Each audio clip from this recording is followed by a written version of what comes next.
de revolución en Alemania respecto de su política en torno sobre todo al tema militar, ¿no? Bueno, y otros temas también que tienen que ver con Alemania, que como saben está muy implicada en este tema de Ucrania, como varios otros países, pero en Alemania, como digo, se ha producido una especie de gran revolución. Muchas gracias, señor embajador, por haber aceptado la invitación. Danke, como se dice, ¿no? Sí, muchas gracias, Francisco, por la invitación también. Me alegro de estar con usted. Ok, gracias. A ver, veamos. Se ha producido efectivamente un cambio de postura de Alemania respecto de los temas militares, ¿no? Podría un poco, a ver, Alemania siempre ha tenido, sobre todo después de la caída del muro de Berlín, ha tenido una postura pacifista, ¿no? Pacifista respecto en general, ¿no? Claro, traumado por el tema de la guerra, ¿no?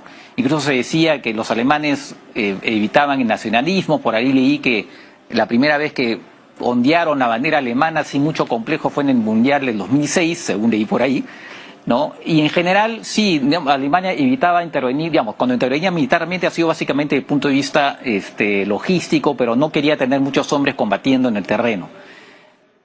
Ahora, y no ha gastado mucho, ¿no? Ahora, explíquenos un poco cómo era esa política alemana, digamos, de prudencia en ese terreno. Mira, creo que hay que mencionar los raíces históricos de esta política de los últimos 50 años.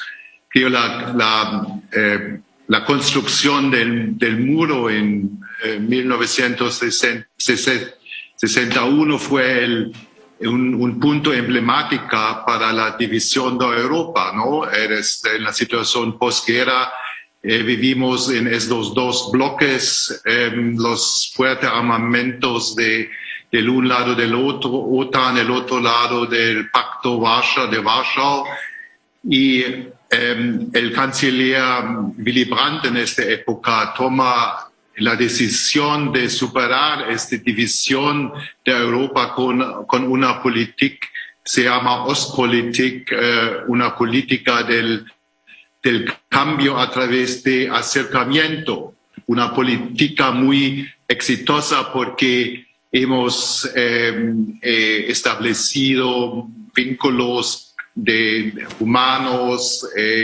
hemos ampliado el comercio y fue una política muy exitosa, como podemos ver en el proceso democrático en los 80s con las revoluciones en Polonia y finalmente en la unificación de Alemania y de establecimiento de países, nuevos países independientes como los países bálticos. Y entonces hablamos en Alemania de una época de paz de Europa. Y la base de todo esto fue muchos convenios, contratos de desarmamento. Me acuerdo el acta final de Helsinki de 75 y finalmente en el año 1990 el Acto de París, que ha establecido principios para el intercambio entre los países europeos y también para el comportamiento internacional de estados. Por ejemplo, resolver controversias en una forma pacífica, abstenerse de cualquier amenaza de fuerza contra la integridad territorial de los estados y con una relevancia en ese conflicto el derecho a elegir libremente sus alianzas. Entonces vivimos a partir de los 90s en esa situación. Nosotros, como tú dices, una política pacifista, no progresivimos a la guerra como una forma de la política, y nunca hemos suministrado armas en países en guerra. y hemos mandado Fuerzas Armadas en misiones de paz de Naciones Unidas, pero nunca nos involucrados en conflictos directamente. Y 3 días después de esta agresión rusa contra Ucrania, Alemania ha cambiado este paradigma, ¿no? Sí, justamente quería haceros una pregunta sobre eso. Efectivamente, Alemania no ha estado participando, pero entiendo que en Afganistán sí tuvo un tipo de participación. No sé si hubieron vuelos de la aviación alemana, de bombardeo, no, usted me lo precisará. Y pues en Mali también están, entiendo, como fuerzas... Sí, siga. Estos son misiones del paz que tienen un mandato de Naciones Unidas y de la Unión Europea. De acuerdo. Entonces son misiones multilaterales y siempre hemos observando reglas, digamos, internacionales. Pero ahora con la situación en Ucrania vemos un otro cambio de paradigma. El canciller Scholz habló sobre un punto de inflexión. Entonces, vamos a invertir 100.000 millones euros en las Fuerzas Armadas de Alemania en los próximos años. Creo en las últimas décadas hemos viviendo con una dividenda del paz. Nosotros hablamos de una dividenda del paz.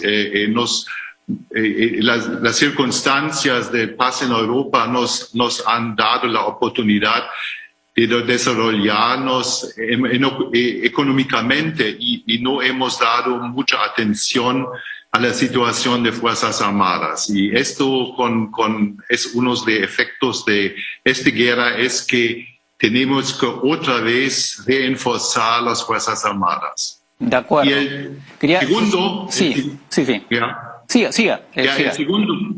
El segundo punto que es también una despedida de la política anterior es el suministro de armas de defensa a la Ucrania. Entonces es la primera vez después de la guerra que nosotros realmente mandamos armas de defensa a Ucrania, un país en guerra. Es la diferencia. Es un país en guerra y tenemos una política de exportación de armas muy estricta hasta ahora, pero evidentemente en este caso ahora esto ha cambiado. De acuerdo.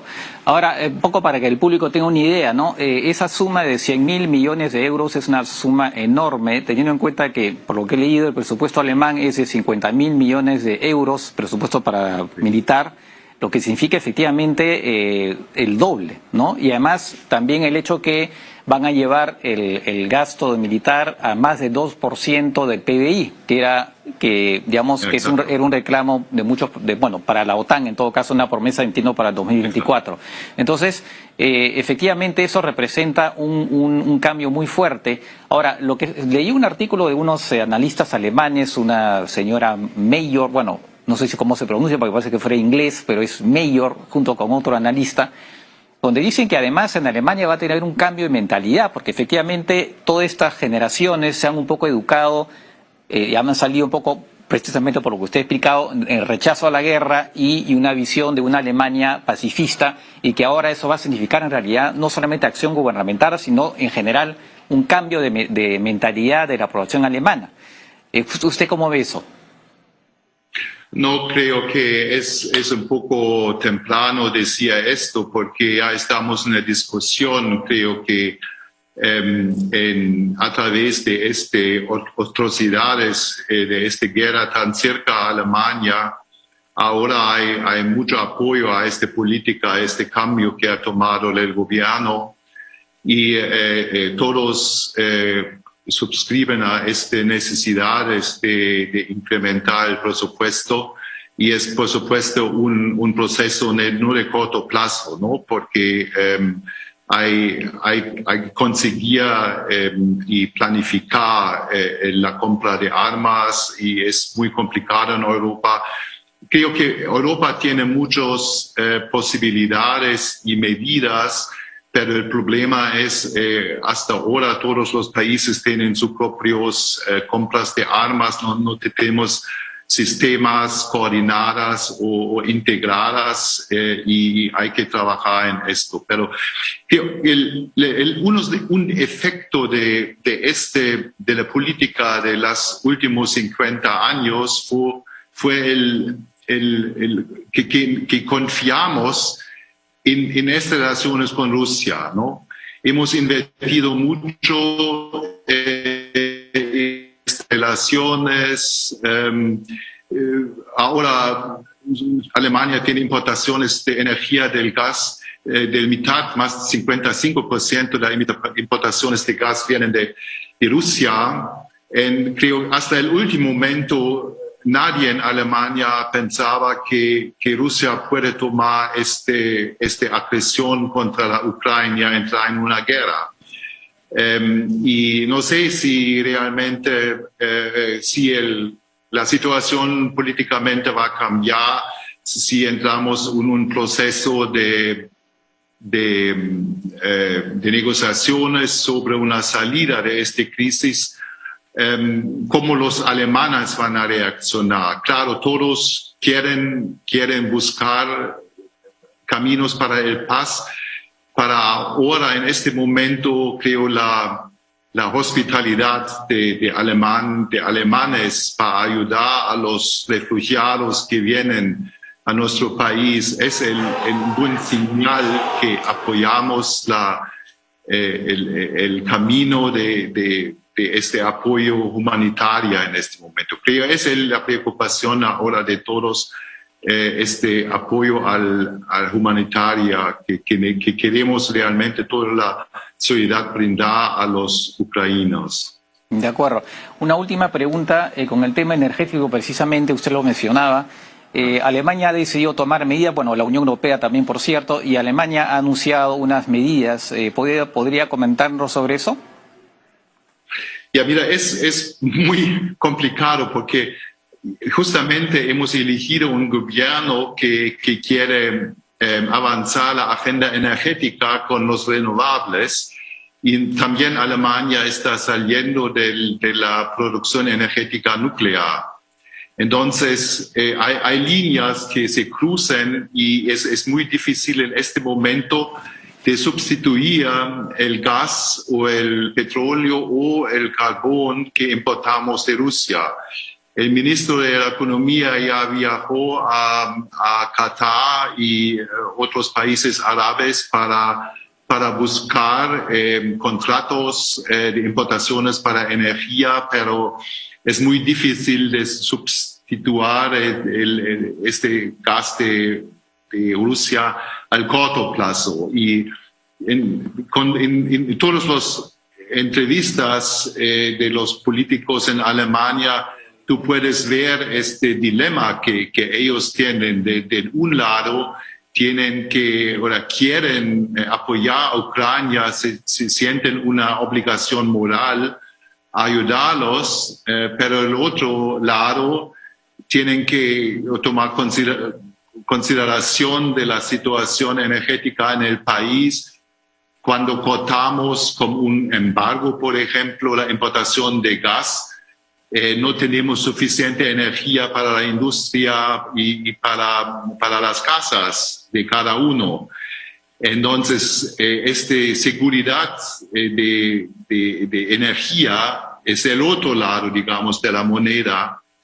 Y se depende mucho ahora de las próximas semanas que van a desarrollarse la política y no sé si puede ser que el fin de semana Rusia va a cortarnos la exportación del gas a Europa y vamos a estar en otra situación, pero creo el punto más interesante y relevante es que la Unión Europea y los países occidentales ahora trabajan o actúan unísono. Es una unidad que nunca hemos visto antes en la Unión Europea y